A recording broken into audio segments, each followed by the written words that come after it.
ഈശോ മിശിഹായ്ക്ക് സ്തുതിയായിരിക്കട്ടെ. ആനുകാലിക പ്രസക്തമായ വിഷയങ്ങളിൽ കത്തോലിക്ക സഭയുടെ ആത്മീയവും സാമൂഹികവും നൈതികവുമായിട്ടുള്ള ദർശനത്തെ ലോകത്തിന് മുന്നിൽ അവതരിപ്പിക്കുന്ന മനോഹരമായിട്ടുള്ള കാഹള ധ്വനികളാണ് മാർപ്പാപ്പമാരുടെ ചാക്രിക ലേഖനങ്ങൾ.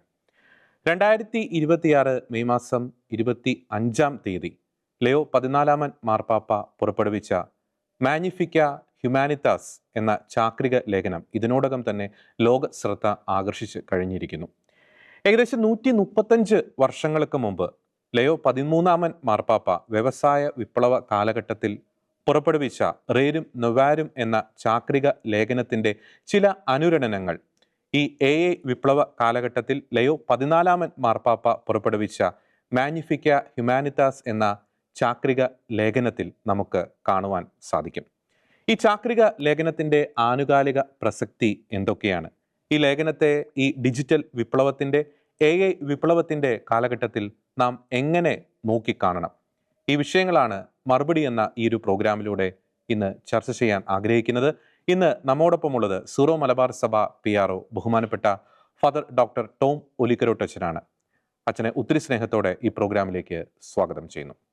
നമുക്കറിയാം വെച്ചാൽ ആദ്യമേ തന്നെ നമുക്ക് ഈ മാഗ്നിഫിക്ക ഹ്യൂമാനിറ്റാസ് ആ ഒരു ചാക്രിക ലേഖനത്തിലേക്ക് കിടക്കുന്നതിന് മുമ്പ് ഈ ചാക്രിക ലേഖനങ്ങളുടെ ഒരു പ്രസക്തിയെക്കുറിച്ച് ചെറുതായിട്ട് നമുക്കൊന്ന് ഡിസ്കസ് ചെയ്യാമെന്ന് എനിക്ക് തോന്നി. ഈ ആധുനിക കാലഘട്ടത്തിൽ പുറത്തിറങ്ങിയ നമുക്കറിയാം ലൗദാത്തോ സി ഫ്രറ്റേലി ട്യൂട്ടി, ഒപ്പം തന്നെ നമ്മൾ നേരത്തെ സൂചിപ്പിച്ച റേരും നൊവാരും, ആ ചാക്രിക ലേഖനങ്ങളുടെ നിരയിൽ നമുക്ക് ഈ പുതിയ ചാക്രിക ലേഖനത്തെ ലയോ 14 മാർപ്പാപ്പയുടെ ആദ്യത്തെ ചാക്രിക ലേഖനത്തെ നമുക്ക് എവിടെ പ്രതിഷ്ഠിക്കാൻ സാധിക്കും?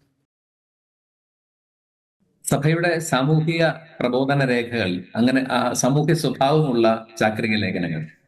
ഉദാഹരണമായിട്ട് പറഞ്ഞാൽ ചാക്രിക ലേഖനങ്ങളെ കുറിച്ച് നമ്മൾ പൊതുവായി പറയുമ്പോൾ സഭയ്ക്ക് അല്ലെങ്കിൽ ലോകം മുഴുവനെയോ ബാധിക്കുന്ന രീതിയിൽ മാർപ്പാപ്പമാർ കാലാകാലങ്ങളിലെ പ്രസക്തമായ വിഷയങ്ങളെ അഡ്രസ് ചെയ്തുകൊണ്ട് പുറപ്പെടുവിക്കുന്ന കത്തുകളാണ് യഥാർത്ഥത്തിൽ ഈ ചാക്രിക ലേഖനങ്ങൾ എന്ന് പൊതുവായി മനസ്സിലാക്കുന്നത്.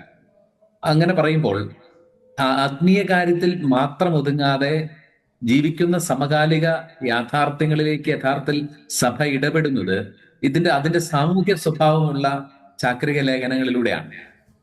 അപ്പോൾ വിശ്വാസത്തിന്റെ വളർച്ചയിൽ ശ്രദ്ധിക്കുന്നത് പോലെ തന്നെ ജീവിക്കുന്ന സമൂഹത്തിന്റെ വ്യത്യാസങ്ങളെ കുറിച്ച് അതല്ലെങ്കിൽ അതിന്റെ സാഹചര്യങ്ങളെ കുറിച്ചുള്ള ഒരു സംവേദനക്ഷമതയാണ് യഥാർത്ഥത്തിൽ ഈ ലോകത്തിലാണ് സഭ ജീവിക്കുന്നത്. അതുകൊണ്ട് തന്നെ നമ്മൾ ചവിട്ടി നിൽക്കുന്ന ഈ സാഹചര്യങ്ങളെ കുറിച്ചുള്ള ഒരു അവബോധം, ഒരു ജാഗ്രത, തിരിച്ചറിവ്, ഇതെല്ലാം സൂചിപ്പിക്കുന്നതാണ് യഥാർത്ഥത്തിൽ സാമൂഹിക സ്വഭാവമുള്ള ചാക്രിക ലേഖനങ്ങൾ.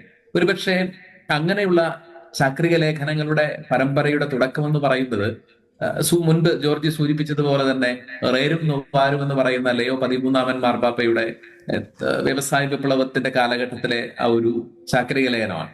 പിന്നീട് നമുക്ക് ആധുനിക കാലത്തേക്ക് നമ്മൾ കടന്നു വരുമ്പോൾ ശ്രേണിയിൽ ലൗദാത്തോ സി ഉണ്ട്.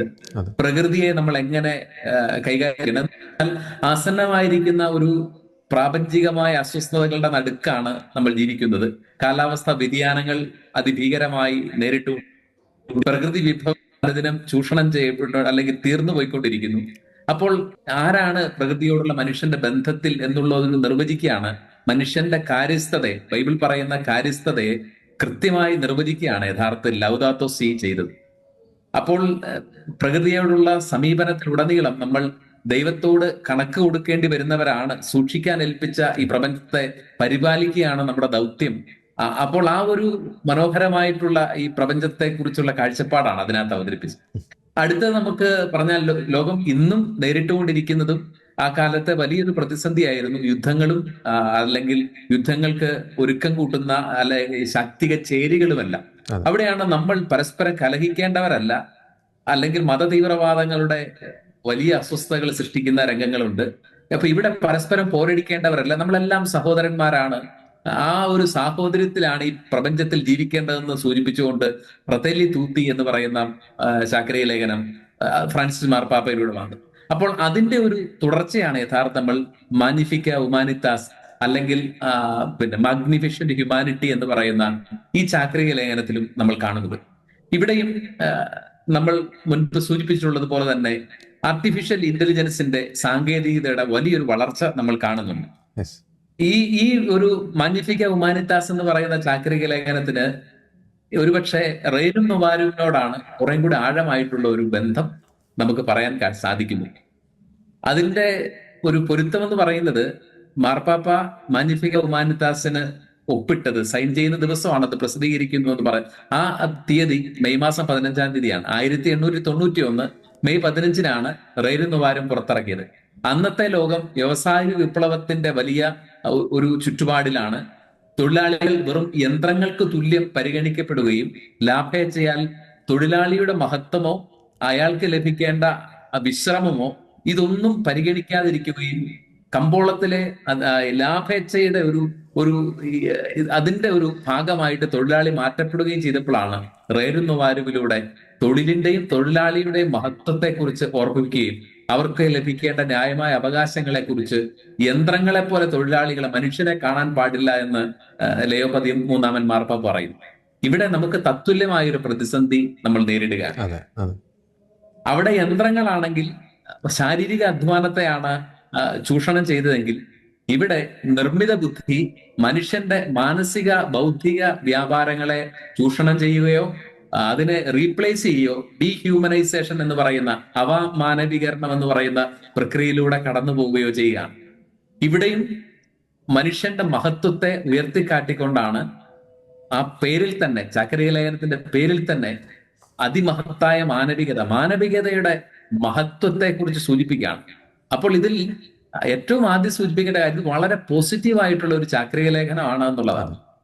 ടെക്നോളജിയെ അല്ലെങ്കിൽ സാങ്കേതികതയെ, നിർമ്മിത ബുദ്ധി അടക്കമുള്ള സാങ്കേതികതയുടെ വളർച്ചയെ നിഷേധിക്കുകയല്ല, മറിച്ച് വളരെ പോസിറ്റീവായി ഇതിന്റെ എല്ലാം പിറകിൽ, ഈ കണ്ടുപിടുത്തങ്ങളുടെ എല്ലാം പിറകിൽ നിൽക്കുന്നത് മനുഷ്യനാണെങ്കിൽ ആ മനുഷ്യന്റെ മൂല്യം എത്ര ആയിരിക്കും. അതാണ് മാനവികതയെ മാഗ്നിഫിഷ്യന്റ് എന്ന വാക്കുകൊണ്ട് തന്നെ മാർപ്പാപ്പ വിശേഷിപ്പിക്കുന്നു. അത് തിരിച്ചറിയുക എന്നുള്ള ഒരു ഡിസൈൻമെന്റിലേക്ക് അല്ലെങ്കിൽ ഒരു ജാഗ്രതയിലേക്കാണ് ഇതിന്റെ ക്ഷണമെന്ന് പറയും. ഒപ്പം തന്നെ നമുക്കറിയാം ലയോ 14 മാർപ്പാപ്പ വളരെ മനോഹരമായിട്ടുള്ള ആശയങ്ങൾ അതിലൂടെ കൺവേ ചെയ്യുന്നുണ്ട്. അതിൽ ഏറ്റവും കൂടുതൽ സ്പർശിച്ചത് ഒരു തെരഞ്ഞെടുപ്പിനെ കുറിച്ച് മാർപ്പാപ്പ പറയുന്നുണ്ട്. ഈ ബാബേൽ ഗോപുരം നിർമ്മിക്കണോ അതോ ദൈവത്തിന്റെ ഒരു നഗരം നിർമ്മിക്കണോ എന്നൊരു തെരഞ്ഞെടുപ്പ്. അച്ഛൻ പറഞ്ഞതുപോലെ ടെക്നോളജിയെ വളരെ ഉത്തരവാദിത്തപൂർണ്ണമായിട്ട് ഉപയോഗിക്കണം എന്നൊരു കാര്യം പറയുന്നുണ്ട്. അത് ഉപയോഗിച്ചില്ലെങ്കിൽ ഉണ്ടാകാവുന്ന മുന്നറിയിപ്പുകൾ അത് വളരെ കൃത്യമായിട്ട് തന്നെ പാപ്പ ഇതിൽ അഡ്രസ്സ് ചെയ്യുന്നില്ലേ? തീർച്ചയായിട്ടും അതാണ് ആദ്യത്തെ ആമുഖത്തിൽ, ഈ ചാക്രിക ലേഖനത്തിന്റെ ആമുഖത്തിൽ തന്നെ മാർപ്പാപ്പ പറയുന്നത് മനുഷ്യവംശം അതിനിർണായകമായ ഒരു തെരഞ്ഞെടുപ്പിനെ നേരിടുന്നു. 2 സാധ്യതകളാണുള്ളത്. ദൈവത്തെ കൂടാതെ ഒരു ബാബേൽ നിർമ്മിതി, അതിനുള്ള സാധ്യത മുമ്പിലുണ്ട്. അവിടെ അങ്ങനെ ഒരു നിർമ്മിതിക്ക് ഇറങ്ങി പുറപ്പെടുമ്പോഴാണ് പരസ്പരം മനസ്സിലാകാതെ വരികയും ആശയക്കുഴപ്പങ്ങളും ഒക്കെ ഉണ്ടാകുകയും ചിതറിക്കപ്പെടലേക്ക് പോവുകയും ചെയ്യുന്നു. എന്നാൽ നെഹേമിയായുടെ പുസ്തകത്തിലെ ജെറൂസലേം നഗരത്തെ പുനർനിർമ്മിക്കുന്ന രംഗത്തെ കുറിച്ച് സൂചിപ്പിച്ചുകൊണ്ട് ഒരു നഗര നിർമ്മാണത്തിന് ദൈവത്തിനും മനുഷ്യർക്കും ഒരുപോലെ വസിക്കാൻ പറ്റുന്ന, അപ്പോൾ ആ നെഹേമിയായുടെ കാലഘട്ടം എന്ന് പറഞ്ഞാൽ ബാബിലോൺ പ്രവാസം കഴിഞ്ഞു വന്ന് ജെറൂസലേം പുനർനിർമ്മിക്കുകയാണ്. അപ്പോൾ ആദ്യം അവർ ദേവാലയം, അതിന്റെ കേടുപാടുകൾ പോക്കി ദേവാലയം ബലിയർപ്പണത്തിന് യോഗ്യമാകും, ജെറൂസലേമിന്റെ മതിലുകൾ കേടുമാകും, വീടുകൾ പട്ടണം ഒക്കെ അവർ പുനരുദ്ധരിക്കും. അപ്പൊ അവിടെ ദൈവത്തിനും മനുഷ്യർക്ക് ഇടമുണ്ട്. ബാബേലിൽ ഇല്ലാതെ പോയത് ദൈവത്തിന് ഇടമില്ലാതിരുന്നു എന്നുള്ളതാണ് വിഷയം. അപ്പോൾ ദൈവത്തിനും മനുഷ്യർക്കും ഒരുമിച്ച് വസിക്കാൻ പറ്റുന്ന നഗരങ്ങളെ, ദൈവനഗരങ്ങളെ, അഗസ്റ്റിന്റെ ഒക്കെ, അദ്ദേഹം ശരിക്കും സന്യാസിയാണല്ലോ മാർപ്പാപ്പ. അദ്ദേഹത്തിന്റെ ഈ ഒരു ചാക്രിക ലേഖനം തന്നെ ഒരു അഗസ്റ്റിന് കാഴ്ചപ്പാടിൽ നിന്നുകൊണ്ടാണ് അതിന് നമ്മൾ മനസ്സിലാക്കേണ്ടത്. അപ്പൊ അഗസ്റ്റിന്റെ വിഖ്യാതമായ ഒരു പുസ്തകം തന്നെയാണ് ദൈവനഗരം എന്ന് പറയുന്നത്, സിറ്റി ഓഫ് ഗോഡ് എന്ന് പറയുന്നത്. അപ്പൊ ദൈവനഗരം നിർമ്മിക്കാനുള്ള സാധ്യത മനുഷ്യന്റെ മുമ്പിലുണ്ട്. അപ്പൊ അതിനെ വിനിയോഗിക്കാൻ ആണ് ക്ഷണം. അതിന് തടസ്സമായി ബാബേലിന്റെ നിർമ്മിതിയിലേക്ക് നയിക്കപ്പെടാവുന്ന സാഹചര്യങ്ങളെ തിരിച്ചറിയണമെന്നാണ് ഓർമ്മപ്പെടുത്തുന്നത്. ഒപ്പം നമുക്കറിയാം ഈ ഒരു ടെക്നോളജിയുടെ ഒരു അതിപ്രസരം, എയുടെ ഒരു അതിപ്രസരം വലിയൊരു അസമത്വത്തിലേക്ക് കാര്യങ്ങളെ കൊണ്ടുചെന്നെത്തിക്കാനുള്ള സാധ്യതയുണ്ട്. നമുക്കറിയാം ഇതിൽ ഈ എയെ കുറിച്ച് അറിയില്ലാത്തവർ പിന്നോക്കം പോകുന്ന, സമൂഹത്തിൽ ഒറ്റപ്പെടുന്ന ഒരു അവസ്ഥ, സാങ്കേതികവിദ്യയെക്കുറിച്ച് കൃത്യമായിട്ടുള്ളൊരു അറിവില്ലാത്തവർ അത് പുറന്തള്ളപ്പെട്ട് പോകുന്ന ഒരു അവസ്ഥ, ആ ഒരു സാഹചര്യങ്ങളെ കൂടി കൃത്യമായിട്ട് അഡ്രസ്സ് ചെയ്യണം. ഇത് നിർമ്മിക്കുന്നവർ ആ കാര്യങ്ങൾ കൂടി തിരിച്ചറിയണം. ഉത്തരവാദിത്തപൂർണ്ണമായിട്ടുള്ള ഒരു സമീപനം ഈ വിഷയങ്ങളിൽ ഉണ്ടാകണം എന്ന ഒരു മുന്നറിയിപ്പ് കൂടി പാപ്പ ഈ ഒരു ലേഖനത്തിലൂടെ കൺവേ ചെയ്യുന്നില്ലേ? തീർച്ചയായിട്ടും. അതായത് സാങ്കേതിക വിദ്യ വളർച്ച, വലിയ വളർച്ചകൾ ഉണ്ടാകുമ്പോൾ പാവപ്പെട്ട മനുഷ്യരും ദരിദ്രരായ രാഷ്ട്രങ്ങളും ഒക്കെ പാർശ്വവൽക്കരിക്കപ്പെട്ടു പോകാം. അപ്പോൾ ഈ സാങ്കേതിക വിദ്യ മുഴുവനും ആ, ഈ ഒരു കുറച്ചാളുകളുടെ അധികാരവും പണവും ഉള്ള ആളുകളുടെ കയ്യിലേക്ക് വരികയും അതിനെ ഒരു ഡിജിറ്റൽ കോളനിവൽക്കരണം എന്ന് വേണമെങ്കിൽ, ആദ്യകാലത്തെ പഴയകാലത്തെ കോളനിവൽക്കരണം ഉണ്ടല്ലോ എന്ന് പറഞ്ഞ പോലെ ഒരു ഡിജിറ്റൽ കോളനിവൽക്കരണത്തിലേക്ക് ഇത് നയിക്കപ്പെടാമെന്നുള്ള സാധ്യതകളുണ്ട്. അപ്പൊ വൻകിട കോർപ്പറേറ്റുകളും വികസിത രാജ്യങ്ങളും സാങ്കേതിക വിദ്യകളുടെ മുഴുവൻ ഉടമസ്ഥാവകാശവും അവർ കയ്യിൽ വെക്കുകയും അതേസമയത്ത് ഇന്റർനെറ്റ് പോലും കൃത്യമായി ലഭിക്കാതെ ദരിദ്ര രാജ്യങ്ങളിലെ മനുഷ്യരും സാധാരണക്കാരും സാമ്പത്തികമായും സാമൂഹികമായും പുറന്തള്ളപ്പെടുകയും ചെയ്തു. ഇതാണ് പുതിയ കാലഘട്ടത്തിന്റെ അസമത്വം എന്ന് പറയുന്നത്. ഒരു കാലത്ത് ഭൗതിക വിഭവങ്ങൾ, അതാണല്ലോ കൊളോണൈസേഷൻ നടന്ന കാലത്ത് ഈ ലൂട്ടിംഗ് ആണ് നടന്നുകൊണ്ടിരുന്നത്. ദരിദ്ര രാജ്യങ്ങളിൽ നിന്നുള്ള ലൂട്ടിംഗ് നടത്തി സമ്പന്ന രാജ്യങ്ങൾ വീണ്ടും, വികസിത രാജ്യങ്ങൾ വീണ്ടും വളർന്നു. അതേപോലെ തന്നെ ഇന്ന് ഈ പറയുന്ന സാങ്കേതികതയെ അവർ അവരുടെ കയ്യിൽ, ഇന്റർനെറ്റ് അടക്കം ആർട്ടിഫിഷ്യൽ ഇന്റലിജൻസ് സാധ്യതകൾ അടക്കം അവർ ചുരുക്കം ചില ആളുകൾ കയ്യിൽ വെക്കുകയും അതില്ലാത്ത ഹതഭാഗ്യർ പാർശ്വവൽക്കരിക്കപ്പെട്ടു പോവുകയും ചെയ്യാം. അപ്പോൾ സമ്പന്നരുടെ കയ്യിൽ മാത്രം ഈ നിർമ്മിത ബുദ്ധിയുടെയോ സാങ്കേതികതയുടെയോ ഗുണങ്ങൾ അത് ഒതുങ്ങരുത്. അത് പാവപ്പെട്ടവരുടെ ജീവിത നിലവാരം ഉയർത്താൻ ഉപകരിക്കണം. അവർക്ക് മെച്ചപ്പെട്ട വിദ്യാഭ്യാസം, ആരോഗ്യം ഇത് ലഭ്യമാക്കാനായിട്ട് ഉപയോഗിക്കണം. ലാഭം മാത്രം ആഗ്രഹിക്കുന്ന ആളുകളുടെ കയ്യിലേക്ക് ഇത് കേന്ദ്രീകരിക്കപ്പെടുമ്പോൾ അത് ദൈവനിഷേധം തന്നെ അവിടെ സംഭവിക്കുന്നു. അതാണ് ഈ ചാക്രിക ലേഖനത്തിൽ വളരെ കൃത്യമായ അതിന്റെ ഒരു വിപ്ലവകരമായ ഒരു ആശയം എന്ന് പറയുന്നത് അതാണ്. സാങ്കേതിക വിദ്യ മനുഷ്യന്റെ, പ്രത്യേകിച്ച് പാർശ്വവൽക്കരിക്കപ്പെട്ട പാവപ്പെട്ട ദരിദ്രന്റെ ഉന്നമനത്തിന് വേണ്ടി, പൊതു നന്മയ്ക്ക് വേണ്ടി ഉപയോഗിക്കണമെന്നുള്ള ഒരു ആശയം വരും. ഓക്കെ, അച്ഛൻ സൂചിപ്പിച്ചതുപോലെ നമുക്കറിയാം ഈ സാങ്കേതിക വിദ്യ അത് ഏറ്റവും കൂടുതൽ അതിൻ്റെ പോസിറ്റീവ് ഓർ നെഗറ്റീവ് ഇമ്പാക്റ്റ് ഏറ്റവും കൂടുതൽ ബാധിക്കുന്നത് യുവജനങ്ങളെയാണ്. പലപ്പോഴും വിപ്ലവത്തെ തുടർന്ന് ഇന്നത്തെ യുവജനങ്ങൾ, ടീനേജേഴ്സ് ഒരു ഡിജിറ്റൽ ലോകത്തിൽ, ഒരു വിർച്വൽ റിയാലിറ്റിയിൽ ജീവിക്കുന്ന ഒരു അവസ്ഥ. അപ്പോൾ അതല്ല യഥാർത്ഥത്തിലുള്ള ലോകം. യഥാർത്ഥത്തിലുള്ള ഒരു ആത്മീയതയിലേക്ക് അല്ലെങ്കിൽ ഒരു മാനവീയതയിലേക്കുള്ള ഒരു കോളായിട്ട്, ഒരു കാഹള ധ്വനിയായിട്ട് കൂടി നമുക്ക് ഈ ഒരു മനോഹരമായിട്ടുള്ള ചാക്രിക ലേഖനത്തെ വിശേഷിപ്പിക്കാൻ സാധിക്കില്ലേ? അതായത് ഇന്ന് യുവജനങ്ങൾ നേരിടുന്ന അവരുടെ ഒരു ഇന്നത്തെ യുവജനങ്ങളുടെ ഒരു പ്രത്യേകത, അവർ ഒരു വെർച്വൽ ലോകത്ത് റിയൽ വേൾഡിനേക്കാൾ കൂടുതൽ സമയം ചെലവഴിക്കുന്നു എന്നുള്ള ഒരു യാഥാർത്ഥ്യം നമ്മുടെ മുമ്പിലുണ്ട്. വെർച്വൽ റിയാലിറ്റികളുടെയും ഡിജിറ്റൽ ഗെയിമുകളുടെയും ഒക്കെ ലോകത്ത് അവർ യഥാർത്ഥ ലോകത്തെക്കാൾ കൂടുതൽ സമയം ചെലവഴിക്കുന്നു. അതുകൊണ്ട് തന്നെ യഥാർത്ഥത്തിലുള്ള മാനവിക ബന്ധങ്ങളിൽ നിന്നും ഒക്കെ അവർ അകറ്റപ്പെട്ടു പോകാം. അപ്പോൾ അവരോട് ഓർമ്മിപ്പിക്കാനുള്ള, നിങ്ങൾ അവതാറുകളല്ല, നിങ്ങൾ ദൈവത്തിന്റെ സൃഷ്ടികളാണ് എന്ന് തിരിച്ചറിയുക എന്നുള്ളതാണ്. അതായത് വെർച്വൽ ലോകത്ത് സൃഷ്ടിക്കപ്പെടുന്ന വ്യാജ രൂപങ്ങൾ അല്ലെങ്കിൽ അവതാറുകൾക്ക് പിറകെ പോകുമ്പോൾ യഥാർത്ഥ മനുഷ്യൻ അപ്രത്യക്ഷനാകുകയാണ്.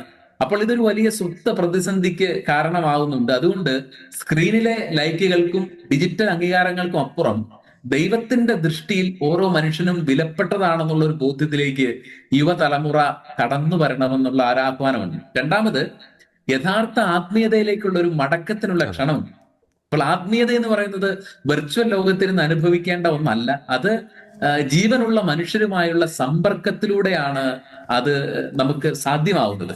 അപ്പോൾ മനുഷ്യരുമായുള്ള സമ്പർക്കത്തിലൂടെയും അതുപോലെ പ്രകൃതിയോട് ഇണങ്ങിയുള്ള ജീവിതത്തിലൂടെയുമാണ്. അപ്പൊ സാങ്കേതിക വിദ്യ തരുന്ന ഒരു വെർച്വൽ ലോകത്തിന് ആത്മാവിന്റെ ദാഹം മാറ്റാൻ കഴിയില്ല. അതുകൊണ്ട് യഥാർത്ഥ ആത്മീയതയ്ക്ക് വെർച്വൽ ലോകത്ത് ഇറങ്ങി വന്ന് മാനുഷിക ബന്ധങ്ങളെ ആഴപ്പെടുത്തണം. ഇവിടെ മാർപ്പാപ്പയുടെ മനോഹരമായ ഒരു കാര്യം ഇങ്ങനെ, ഈ വാക്കുകൾ ഇങ്ങനെയുണ്ട്: നിർമ്മിത ബുദ്ധിക്ക് മനുഷ്യന്റെ ശബ്ദവും മുഖവും അനുകരിക്കാൻ കഴിയും, എന്നാൽ അത് യഥാർത്ഥ ബന്ധങ്ങളെയും പരസ്പരമുള്ള വിശ്വാസത്തെയും തകർക്കുമെന്ന് മാർപ്പാപ്പ പറഞ്ഞുകൊണ്ട് പറയുകയാണ്. മനുഷ്യന്റെ ഭാഷ നിർമ്മിത ബുദ്ധിക്ക് അനുകരിക്കാനാവും, എന്നാൽ ഹൃദയത്തിന്റെ വേദന അതിന് മനസ്സിലാക്കാൻ കഴിയില്ല. ബുദ്ധിക്ക്, നിർമ്മിത ബുദ്ധിക്ക് നിയമങ്ങൾ, ഡാറ്റകൾ ഒക്കെ വിശകലനം ചെയ്യാൻ കഴിയും, പക്ഷെ ആത്മാവിനെ തിരിച്ചറിയാൻ കഴിയുകയില്ല. അതുപോലെ തന്നെ നിയമങ്ങൾ വിശകലനം ചെയ്യാൻ കഴിയും, പക്ഷെ കരുണ കാണിക്കാൻ കഴിയില്ല.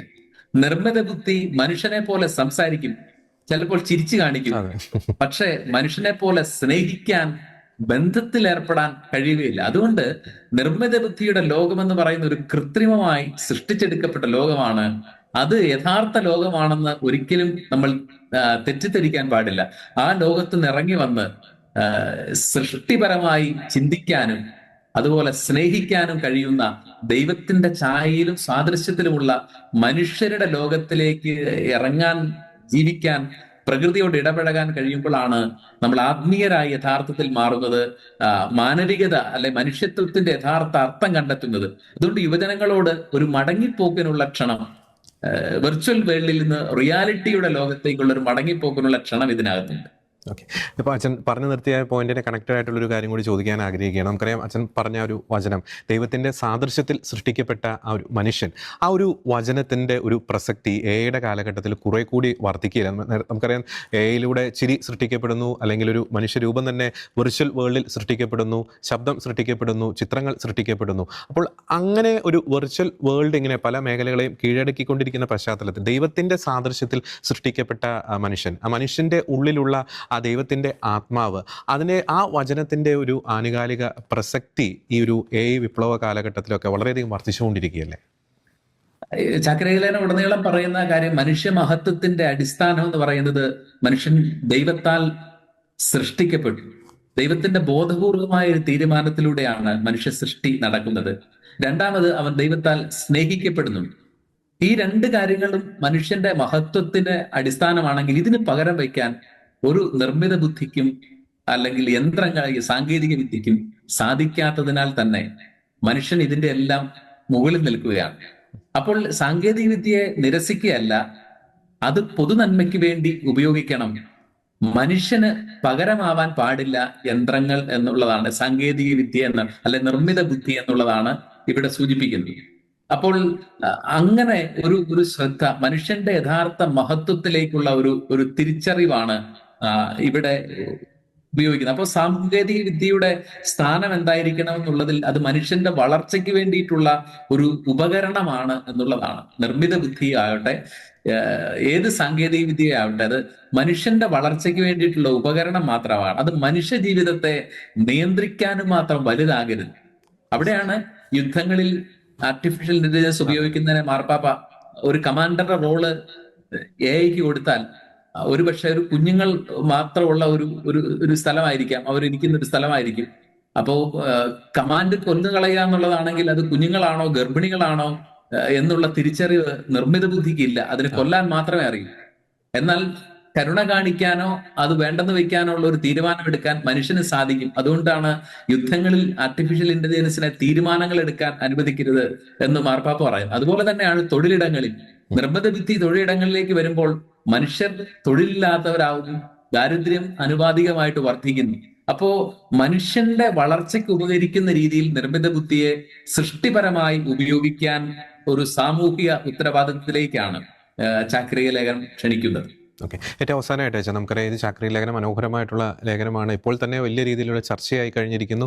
ടെക് ഭീമന്മാർ അത് ചർച്ചയ്ക്ക് എടുക്കുന്നു. രാഷ്ട്രീയ ലോകത്തെ അത് വലിയ വിപ്ലവാത്മകമായിട്ടുള്ള തലത്തിലേക്ക് ചാക്രിക ലേഖനം നയിക്കുന്നു. അപ്പോൾ അതിൻ്റെയൊക്കെ ഒരു പശ്ചാത്തലത്തിൽ ഈ ഒരു ചാക്രിക ലേഖനത്തിൻ്റെ ആശയങ്ങൾ കൃത്യമായി നടപ്പിലാക്കപ്പെടുന്നുണ്ട്, അല്ലെങ്കിൽ ലോകം ഉൾക്കൊള്ളുന്നുണ്ട്, കൃത്യമായി കൺവേ ചെയ്യപ്പെടുന്നുണ്ട് എന്നത് ഉറപ്പാക്കാൻ വത്തിക്കാൻ്റെ ഭാഗത്തുനിന്ന് ഏതെങ്കിലും തരത്തിലുള്ള നടപടിക്രമങ്ങൾ അല്ലെങ്കിൽ ഏതെങ്കിലും തരത്തിലുള്ള കൂട്ടായ്മകൾ അങ്ങനെ രൂപീകരിക്കപ്പെടുന്നുണ്ട്? തീർച്ചയായിട്ടും ഇതൊരു പേപ്പർ മാത്രമായിട്ട് ഒതുങ്ങാൻ പാടില്ല എന്ന് ഈ കാര്യത്തിൽ വത്തിക്കാൻ ഒരു നിർബന്ധമുള്ളത് കൊണ്ട് തന്നെ ഈ കഴിഞ്ഞ മെയ് മാസം 16-ാം തീയതി മാർപ്പാപ്പ ഒരു ഇന്റർ ഡിക്കാസ്റ്റേറിയൽ കമ്മീഷൻ രൂപീകരിക്കുകയുണ്ടായി. പല ഡിക്കാസ്റ്ററുകളിൽ നിന്നുള്ള പ്രമുഖരായിട്ടുള്ള വ്യക്തികളെ, ദൈവശാസ്ത്ര പണ്ഡിതന്മാര്, അതുപോലെ തന്നെ സാങ്കേതിക വിദഗ്ധർ ഒക്കെ ക്ഷണിച്ച് അവരെ ഉൾപ്പെടുത്തിക്കൊണ്ടുള്ള ഒരു കമ്മീഷൻ രൂപീകരിക്കുകയും ആ നിർമ്മിത ബുദ്ധിയുമായി ബന്ധപ്പെട്ട വിഷയങ്ങളിൽ സ്ഥിരമായി പഠനങ്ങൾ നടത്താനും നയങ്ങൾ രൂപീകരിക്കാനും വേണ്ടി അവരെ ചുമതലപ്പെടുത്തുകയും ചെയ്തു. അപ്പോൾ അതുപോലെ തന്നെ വിദഗ്ധരുമായിട്ടുള്ള സഹകരണം ഈ കാര്യത്തിൽ ഉറപ്പാക്കുന്നു. അതിന്റെ ഉദാഹരണമാണ് ഈ ചാക്രിക ലേഖനത്തിന്റെ അവതരണ ചടങ്ങിൽ ക്രിസ്റ്റഫർ ഓലയുടെ സാന്നിധ്യം ഉണ്ടായിരുന്നു. അദ്ദേഹം ആന്ത്രോപിക് എന്ന് പറയുന്ന വലിയ AI കമ്പനിയുടെ സഹസ്ഥാപകനാണ്. അദ്ദേഹം അതിൽ പങ്കെടുക്കുന്നു. അപ്പോൾ ശാസ്ത്രവുമായി നാളിതുവരെ ഉണ്ടായിരുന്ന ആ ഒരു സംവാദം തുടർന്നുകൊണ്ട് പോവുക എന്നുള്ള ഇതുണ്ട്. അപ്പോൾ ഇതൊരു മതപരമായിട്ടൊരു രേഖയ്ക്കപ്പുറം ആധുനിക സാങ്കേതിക വിദ്യയുടെ ലോകത്തിൽ മനുഷ്യൻ എങ്ങനെ ജീവിക്കണം എന്നതിനെ കുറിച്ചുള്ള ഒരു മാർഗരേഖയായിട്ടാണ് ഈ ഒരു ചാക്രിക ലേഖനം മാറുന്നത്. വ്യവസായ വിപ്ലവ കാലത്ത് തൊഴിലാളികൾക്കായി സഭ എന്തു ചെയ്തോ അതിന് സമാനമായി ഡിജിറ്റൽ യുഗത്തിൽ മനുഷ്യന്റെ അന്തസ്സ് കാത്തു സൂക്ഷിക്കാനുള്ള ശ്രമങ്ങളാണ് വിവിധ മേഖലകളിലുള്ളവരുടെ സഹകരണത്തോടെ ഈ ഒരു ചാക്രിക ലേഖനം വിഭാവനം ചെയ്യുന്നത്. ഓക്കെ, തീർച്ചയായിട്ടും വളരെ വ്യക്തമാണ് വെച്ചാൽ നമ്മൾ ഡിസ്കസ് ചെയ്തതുപോലെ ഈ AI വിപ്ലവത്തിൻ്റെ കാലഘട്ടത്തിൽ സാങ്കേതിക വിദ്യകളുടെ അതിപ്രസര നിലനിൽക്കുന്ന ഒരു കാലഘട്ടത്തിൽ മനുഷ്യൻ്റെ അന്തസ്സ് ഉയർത്തിപ്പിടിക്കുവാൻ, മനുഷ്യൻ്റെ സ്വാതന്ത്ര്യം ഉയർത്തിപ്പിടിക്കുവാൻ, മാനുഷിക മൂല്യങ്ങൾ ഉയർത്തിപ്പിടിക്കുവാൻ ലോക രാജ്യത്തിന് അല്ലെങ്കിൽ ലോകത്തിന് ഒരു വിളക്കായി, ഒരു കാഹള ധ്വനിയായി ഈ ചാക്രിക ലേഖനം മാറട്ടെ എന്ന് നമുക്ക് തീർച്ചയായിട്ടും ആശംസിക്കാം. യന്ത്രങ്ങൾ നിയന്ത്രിക്കുന്ന ഒരു ലോകമല്ല, മറിച്ച് മാനുഷിക മൂല്യങ്ങൾ നിയന്ത്രിക്കുന്ന ഒരു ലോകത്തെ പടുത്തുയർത്തുവാൻ ഈ ചാക്രിക ലേഖനം നിദാനമാകട്ടെ എന്ന് പ്രത്യേകം പ്രാർത്ഥിക്കാം. ഇതിൻ്റെ ആശയങ്ങൾ കൃത്യമായി അത് എത്തേണ്ട തലത്തിൽ എത്തട്ടെ എന്ന് കൂടി നമുക്ക് പ്രാർത്ഥിക്കാം. ഈ വിഷയത്തിൽ വളരെ കൃത്യവും വ്യക്തവുമായിട്ടുള്ള ആശയങ്ങൾ പങ്കുവച്ച ഫാദർ ഡോക്ടർ ടോം മുലിക്കരോട്ട് അങ്ങേക്ക് നന്ദി.